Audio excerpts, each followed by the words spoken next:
नमस्कार, राज्यसभा टीवी में आपका स्वागत है। प्रधानमंत्री नरेंद्र मोदी सरकार का पहला बजट आज संसद में पेश किया गया। वित्त मंत्री अरुण जेटली ने अपने बजट में हर वर्ग को खुश करने की कोशिश की। राज्यसभा टीवी ने बजट की खास तैयारियां की थी। हमारे संवाददाता देश के कई शहरों में मौजूद थे और दिन भर आप तक बजट के हर पहलू पर विशेषज्ञों की आवाज पहुंचाते रहे।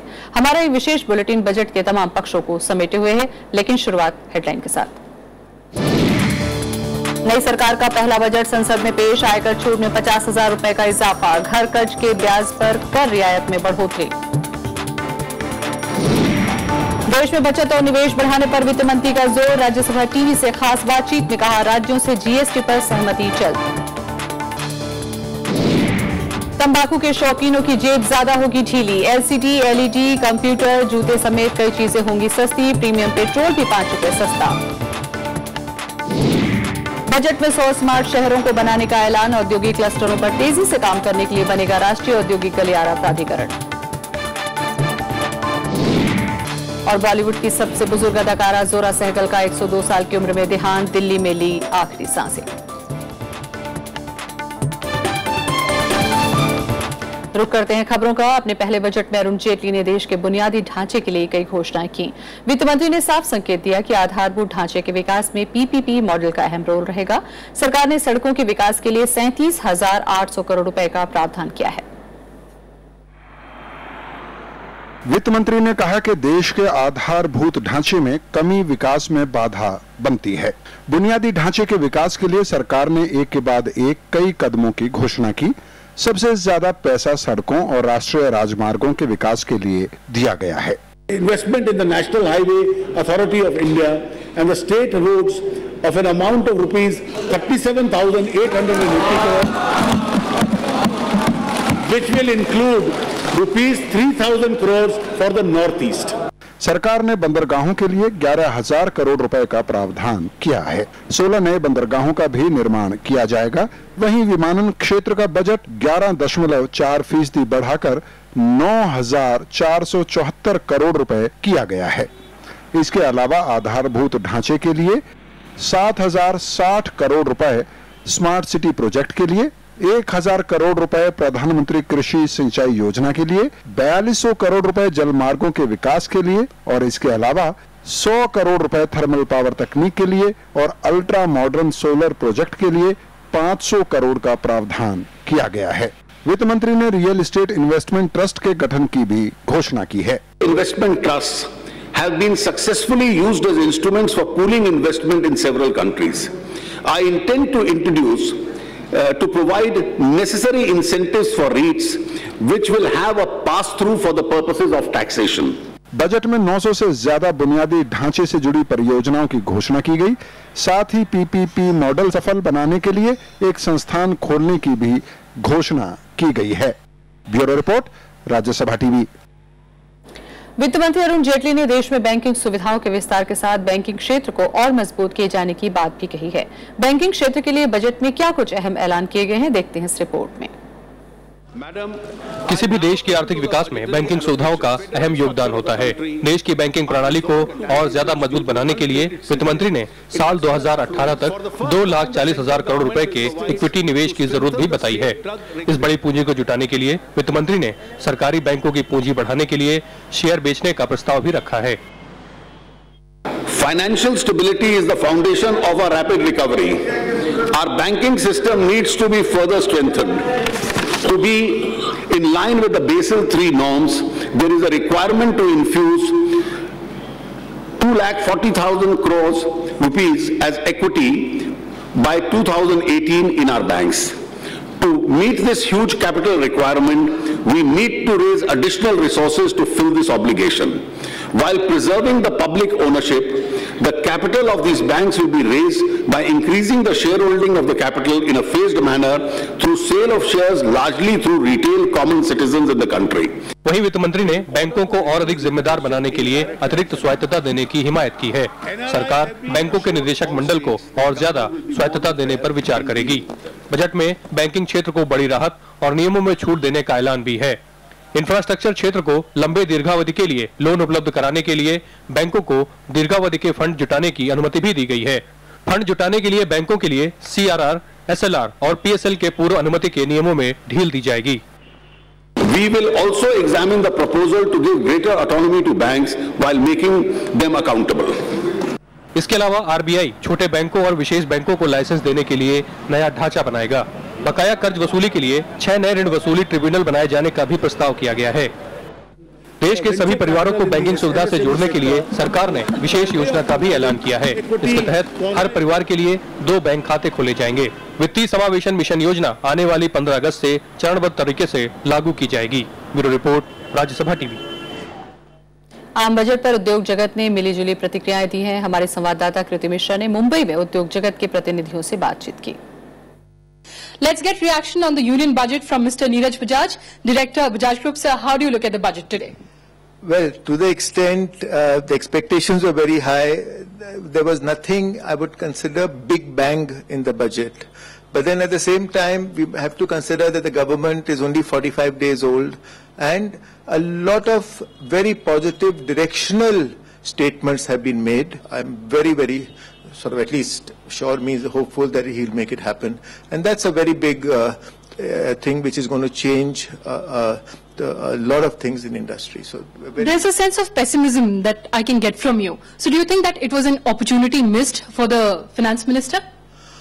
Maybe that's not fair because only 45 days have passed and he's done a lot of changes, a lot of small tinkering has been done, and a lot of that on the face of it seems in the positive direction. We've always described skill development as an imperative for India, and the skill development program that they've proposed, how pragmatic or how redundant or how realistic does that look to you? Skill development is most critical. We all know jobs for the youth are the most critical for this country. So to that extent, any amount of funds allocated, and that's all we can hear right now, is the funds allocated for skills development is very, very positive. But then we all know these things are very difficult in a country as big as India, and it takes time. It will take its own time. As long as we move in the right direction, I think we'll be happy. I'm joined by Mr. Suresh Kotak, Chairman of Kotak Commodities. Sir, how do you view today's budget? I feel that budget has tried to comprehensive tackle the various aspects of economy in a most rationalized and most admirable manner. So there were a number of measures adopted to give fillip to the farm sector, to the agriculture sector. How do you envision the entire sector in coming time? See, the most redeeming measures are on infrastructure. The infrastructure, the most important point is irrigation. See, water management, water harnessing, water preservation, and the kind of the total treatment to water as an important resource of the economy is the biggest, best feature of this whole budget. I'm joined by Mr. Dushyant Dave. He's a financial expert. So how do you analyze the trend of the market today after the budget was announced? They have already announced thumbs up to the trends positive. Basically what finance minister has very boldly done is he has attacked almost all areas of the economy. So he has not increased the corporate tax, which we thought that a corporate tax will be increased, and he has all the majority to increase whatever amount of tax, but he has not done so. And do you think that by raising the PPF ceiling, what kind of savings would be generated, and that integration into capital markets, what is the way ahead for it? Yes, not only PPF ceiling, he has also increased that basic provident fund which employees are supposed to deduct from 6,500 to 15,000. That also is going to increase the savings a lot. And which I forgot to mention when you asked me in the previous question was that he has allocated some 10,000 crores to the startup and VC funds, which are also very major issues. He has given a pass-through to the real estate investment trust. So REITs, you see all the real estate companies, stock prices are going up because of the same reason. So these measures again are pure financial measures, is going to please the stock market for sure. I'm joined by Mr. G. Chandrasekhar, Chairman, Agribusiness and Food Processing Committee, IMC. Sir, there were a number of measures announced for the agriculture sector. What kind of impact do you see? He represents a government that has a fantastic majority in the parliament, and the expectations of people are elevated, and therefore there was a great opportunity for the FM to capture the imagination of the people and to some extent meet their expectations, but I believe he could have done better. At this point, that we not only need budgetary outlay, but we also need an outcome report. And number one. Number two, we need ongoing monitoring of various agriculture-related projects. I think I would have expected the new government and this FM to have seized that opportunity and set up something which would be an ongoing monitoring of the progress. So clearly what you mean is that it was an opportunity lost for the new government. I believe so. I think it was a great chance because people have given this government a big mandate and there are expectations, particularly from an agriculture, agribusiness, food inflation control point of view. I think I would call it a missed opportunity. उद्योग और शिक्षा जगत के लोगों ने भी budget को सराहा। उनका कहना है कि इससे आर्थिक सुधारों को मजबूती मिलेगी। हमारे साथ नितिन गडकरी सर, देखते हैं इनसे जानने की कोशिश करते हैं कि आम बजट पर इनकी क्या राय है। सर, आम बजट पर आपकी क्या राय है? जनता के लिए हित में है या फिर जनता संतोष करके बैठे? मुझे लगता है आज के वर्तमान स्थिति में इससे अच्छा बजट दिया नहीं जा सकता जो बजट अरुण जेटली ने दिया है। इस बजट ने इंफ्रास्ट्रक्चर को हाईएस्ट प्रायोरिटी दी है।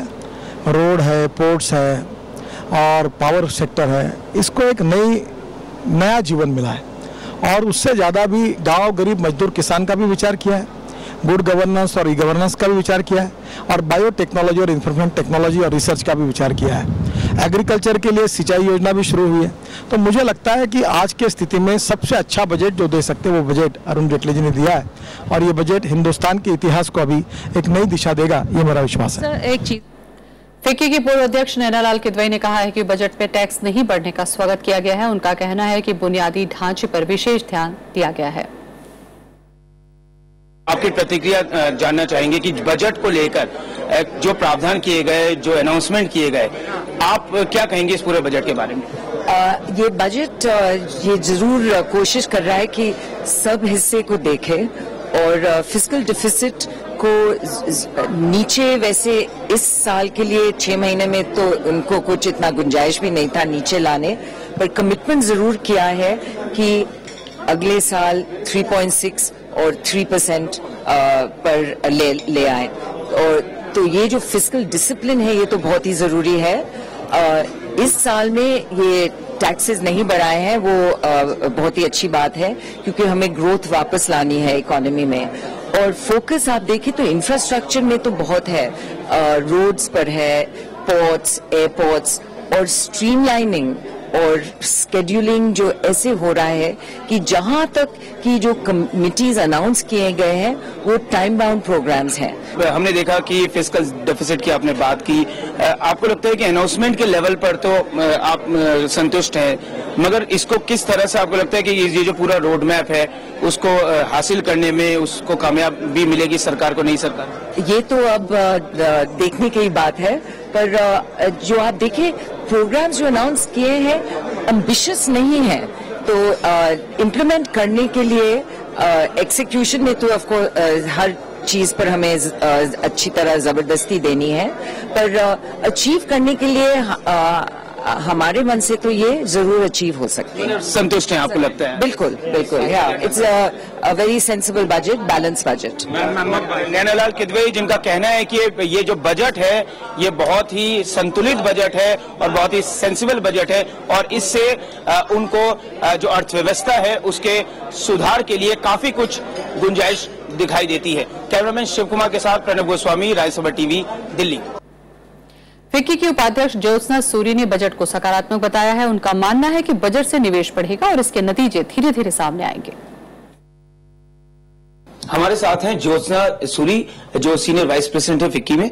मैम, ये जानना चाहेंगे कि जो बजट है इसकी क्या प्रतिक्रिया, आपको क्या लग रहा है इस बजट में क्या वो सब अनाउंसमेंट हुए जिसकी एक्सपेक्टेशन, जिसकी उम्मीद उद्योग जगत कर रहा था?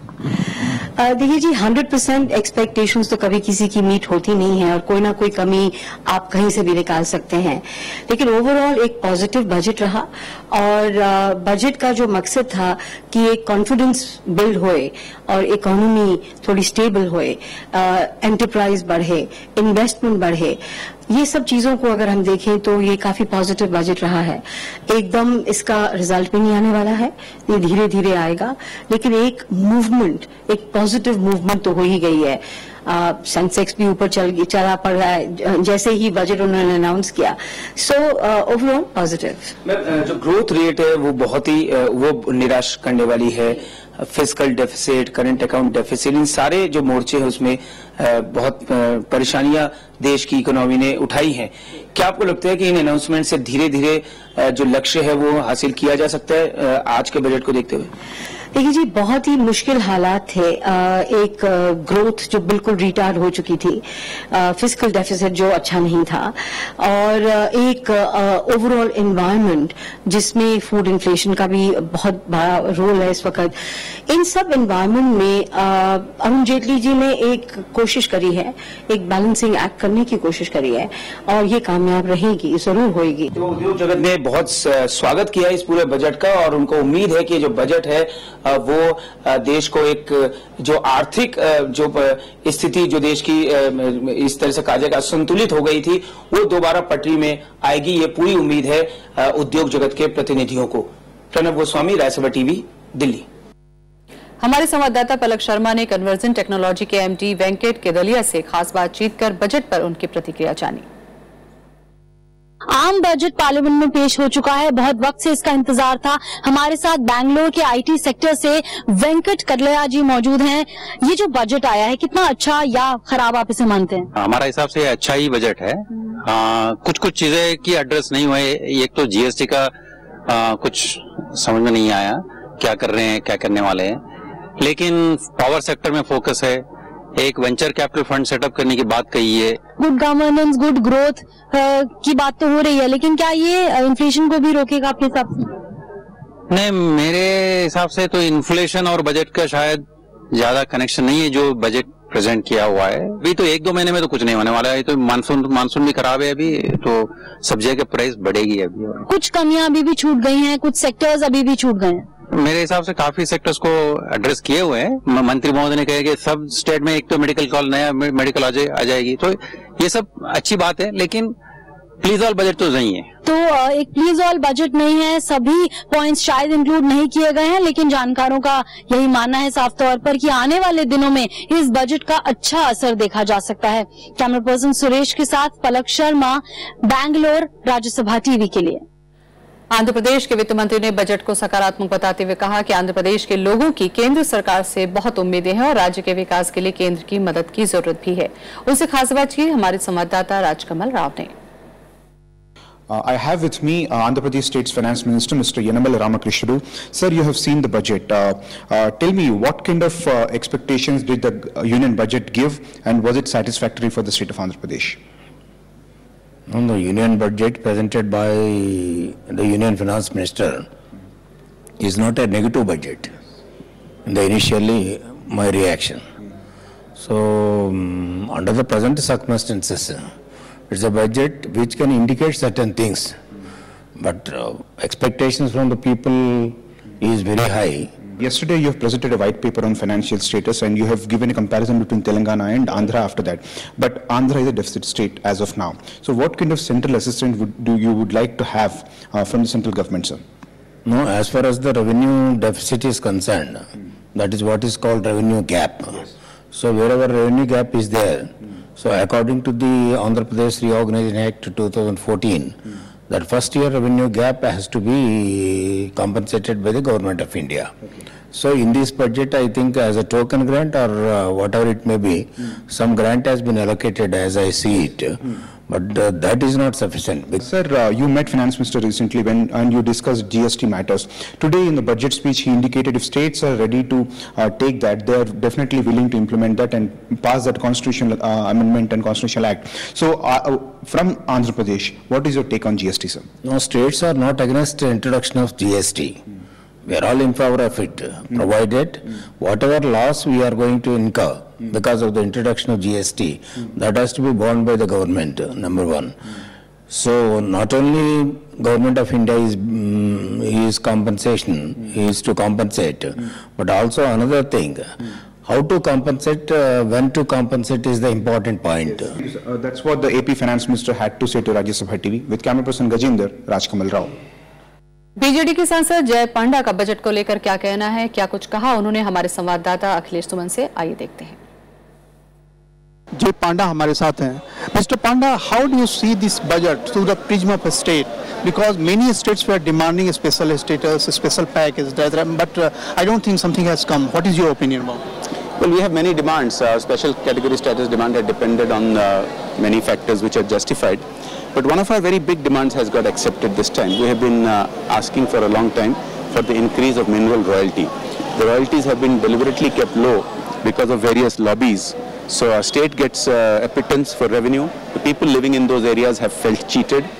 The finance minister has announced a big jump in mineral royalty. We hope that is implemented soon. We had been asking for a big amount for Pradhan Mantri Gram Sadak Yojana because our rural areas need development. For the nation, he has announced 15,000 crores, which is a very good sum. We hope we will get what we have been asking for. So I think from our state's prism, we are keeping our fingers crossed and we are hopeful that it may go in the right direction. The last regime had categorized the state in three parts: most backward, and then developed. So it was expected that Mr. Narendra Modi will do something about this on this issue. But do you think that he has failed to do something? The restructuring that the finance minister announced for the BRGF, the Backward Region Grant Fund, has not been spelled out in detail. So unless that is announced, I won't be able to address this particular issue. But overall, there are some things that I think we should welcome. Last question, sir. Do you think that the demand for a special status is still valid? See, our demand has been based on several factors, and as long as those factors exist, I think our demand will exist. Are you disappointed? I'm cautious. I think let us be optimistic. Okay, he is cautious, but he is not disappointed. This is what B.J. Panda wants to say about the special status of the states. For Rajya Sabha Television, Akhilesh Suman with camera person Manoj Kumar. आम budget पेश होने के बाद कई सांसदों की अलग अलग राय दिखी। हमारे संवाददाता दृष्टि गुप्ता ने पीएमओ में राज्य मंत्री जितेंद्र कुमार से बातचीत की। हमारे साथ है जितेंद्र सिंह जी, ये जानते हैं उनसे कि इस बजट पर उनकी क्या राय है। सर, क्या लगता है बजट में इस बार ये कहा जा रहा है कि आम लोगों को कम राहत मिली है? आम लोगों को जितनी राहत इस बजट में मिल सकती थी इन कठिन परिस्थितियों में, इससे बेहतर बजट हो ही नहीं सकता था। और मैं समझता हूं कि हर प्रकार से हर दृष्टि से वित्त मंत्री ने जो करके दिखाया है ये केवल वही कर सकते थे। इन कठिन परिस्थितियों में इससे बेहतर बजट होना संभव ही नहीं था। सीपीआईएम के लोगों का कहना है कि इस तरह बाहर के लोग जो इंडस्ट्रियलिस्ट है उनको पूरी आज़ादी दी गई है काम करने की, बल्कि आम आदमी को कम चीज़ें मिली हैं क्योंकि जिस तरह से चीज़ों के दाम बढ़ाए गए हैं उस हिसाब से परफेक्ट नहीं। ऐसा बिल्कुल नहीं है। मैं अब किसी पार्टी विशेष की टिप्पणी पर अपना प्रतिक्रिया देना उचित नहीं समझता, आवश्यक भी नहीं समझता। अगर इनकम टैक्स की बात करें तो इनकम टैक्स में बहुत कम छूट दी गई है। सिर्फ वरिष्ठ नागरिकों को 3 साल दिया गया, लेकिन महिलाओं को और ज्यादा छूट नहीं दी गई है। महिलाओं के लिए बड़े विशेष प्रोग्राम है जिनकी घोषणाएं की गई हैं। आज गर्ल चाइल्ड के लिए घोषणा की गई है और बेटी बचाओ बेटी पढ़ाओ, इस प्रकार के कार्यक्रम जो बड़े ही ओरिजिनल कार्यक्रम है, ये कहाँ सुनने को मिलते थे पहले। शुक्रिया हमसे बात करने के। तो ये थे जितेंद्र सिंह जी जिन्होंने बताया कि कुल मिला के जो लोगों को राहत दी गई है वो आगे जाकर के बहुत जल्दी ही उनको मिलेगी और ये आगे भी राहत बढ़ती रहेगी। Cameraman DK. पांडे के साथ दृष्टि गुप्ता, राज्यसभा टीवी, दिल्ली। केंद्रीय स्वास्थ्य मंत्री डॉक्टर हर्षवर्धन का कहना है कि इस बजट से स्वास्थ्य सेवाओं का विकास होगा और मंत्रालय दूरदराज के इलाकों में भी स्वास्थ्य सुविधाएं मुहैया कराएगा। बजट में स्वास्थ्य पर विशेष ध्यान देते हुए सबके लिए स्वास्थ्य योजना की शुरुआत की गई। साथ ही आंध्र प्रदेश, पश्चिम बंगाल, महाराष्ट्र और पूर्वी उत्तर प्रदेश में 4 नए एम्स भी खोले जाएंगे। सर, किस तरह का स्वास्थ्य रहेगा लोगों का ये बजट सुनने के बाद? नहीं, लोगों का स्वास्थ्य बेहतर रहेगा और स्वास्थ्य सभी के लिए स्वास्थ्य की परिकल्पना को साकार करने के लिए बजट की दृष्टि है और सभी को कुछ दवाएं आराम से निःशुल्क उपलब्ध हों, इन्वेस्टिगेशंस उपलब्ध हों, स्वास्थ्य सेवाएं उपलब्ध हों। सर, अच्छा एक चीज़ बताइए, जैसे हम बात कर रहे हैं कि लोगों के स्वास्थ्य के लिए काफ़ी अच्छी सुविधाएं आ रही हैं, लेकिन ऐसे कई क्षेत्र, ऐसे कई गांव हैं जहां पे डॉक्टर्स भी मुहैया नहीं होते हैं। क्या उसके लिए भी कोई कदम सरकार उठाएगी? हम लोग इसके बारे में देखिए विचार कर रहे हैं कि कहाँ कहाँ कैसे कैसे योजनाओं से अगर कहीं डॉक्टर्स नहीं है तो उनको डॉक्टर्स को वहाँ पर पहुँचाया जाए। कुछ पोस्ट ग्रेजुएट डॉक्टर्स हैं, पोस्ट ग्रेजुएशन ऑपरेशन करते हैं उस दौरान उनको कुछ समय वहाँ पर देने के लिए उनकी ड्यूटीज़ लगाई जाएं। हमने प्राइवेट सेक्टर में भी बहुत लोगों से बातचीत की है कि उनके पास जो मैन पावर है उसमें से वो जो है कुछ थोड़ी सी मैन पावर हमें चाहे हफ्ते में 1 दिन के लिए दें। तो ऐसी बहुत सारी चीज़ों पर विचार विमर्श हो रहा है। सर, जितनी भी महामारी हम देखते हैं या कोई बड़ी बड़ी बीमारी है, कैंसर हो गया, एड्स हो गया, इस तरह की जो बीमारियां हैं, इसमें जो दवाइयां खर्च होती हैं वो काफ़ी महंगी आती हैं, क्या उसके लिए भी कुछ सरकार ने सोचा? हमारा दवाइयों के मामले में जो एसेंशियल ड्रग पॉलिसी है WHO की, वो हम जैसे हमने दिल्ली में लागू की थी तो वो सारे दुनिया में दिल्ली मॉडल के नाम से आज भी जाना जाता है। हम उसको सारे को पूरा रिफॉर्म कर रहे हैं और देश में भी वो सारा हम पूरा लागू करेंगे और सेंट्रल गवर्नमेंट में लागू करने के बाद हम स्टेट गवर्नमेंट्स को भी रिक्वेस्ट करेंगे कि जहाँ जहाँ वो पॉलिसी इम्प्लीमेंट नहीं होती है उसको वो इम्प्लीमेंट करें। आम बजट में शिक्षा और खेलों को बढ़ावा देने पर खासा जोर दिया गया है। वित्त मंत्री ने दोनों क्षेत्रों में अहम ऐलान कर युवाओं को लुभाने की पूरी कोशिश की है। वित्त मंत्री अरुण जेटली ने अपने बजट में शिक्षा क्षेत्र को खासी तरजीह दी है। प्राथमिक शिक्षा के लिए वित्त मंत्री ने 28,000 करोड़ रुपए खर्च किए जाने की बात कही है।